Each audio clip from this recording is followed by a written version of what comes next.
Hi everyone, आप लोग कैसे? होप कि आप लोग अच्छे होंगे। तो फ्रेंड्स, आज एक ऐसी जानकारी आपको लेके आया हूं कि 99% लोग की जानकारी नहीं होगी। तो चलिए जानते हैं कि कितने प्रकार के होते हैं वोटर और कितने तरीके से होता है मतदान। जाने चुनाव से जुड़ी बेहद महत्वपूर्ण आपको जानकारी। लेकिन उससे पहले अगर आप मेरे चैनल पर नए हो, अब तक आपने मेरे चैनल को सब्सक्राइब नहीं किया तो प्लीज चैनल को सब्सक्राइब कीजिए और बेल आइकन प्रेस करता है, क्योंकि ऐसे लेटेस्ट अपडेट को सबसे पहले नोटिफिकेशन आपको प्राप्त हो। तो चुनाव आयोग के मुताबिक इस बार लोकसभा चुनाव में 97 करोड़ मतदाता भारत में रजिस्टर्ड हुई है। चुनाव के लिए आपको 10.5 लाख पोलिंग जो है लोकसभा चुनाव 2024 की तारीखों का ऐलान हो गया है और 7 चरणों में चुनाव आयोजित किए जाएंगे।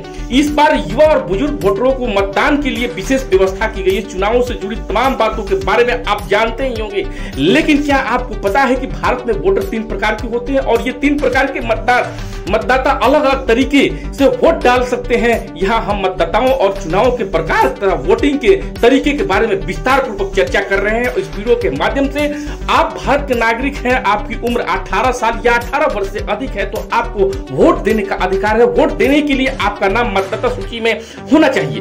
भारत में 3 प्रकार के वोटर होते हैं: आम मतदाता, सेवा मतदाता और प्रवासी मतदाता। आम वोटर तो आप या हम हैं जो पंचायत से लेकर लोकसभा तक होने वाले चुनावों में मतदान केंद्र पर जाकर अपना वोट डालकर आते हैं। एक होते हैं सेवा मतदाता।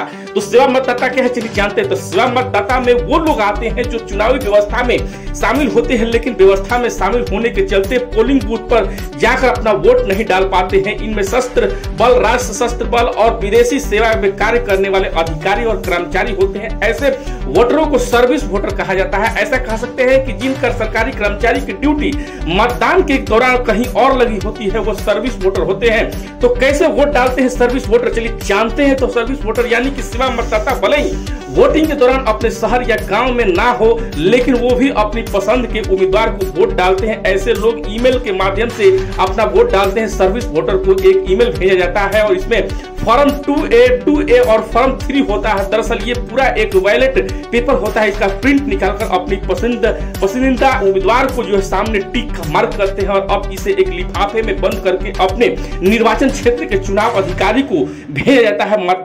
मतगणना के दिन ईवीएम के वोटों को गिनती से पहले इन वोटों को गिनती की जाती है।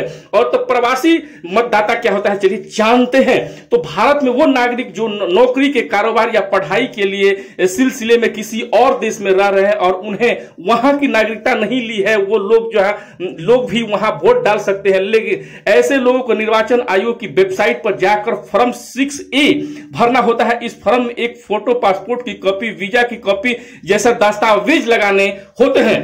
तो फ्रेंड्स, ये जानकारी कैसा लगा तो आप कमेंट करके जरूर बताइएगा और ऐसे ही लेटेस्ट जानकारी, यूनिक जानकारी के लिए आप मेरे चैनल को सब्सक्राइब नहीं किया तो सब्सक्राइब कीजिए। जय हिंद।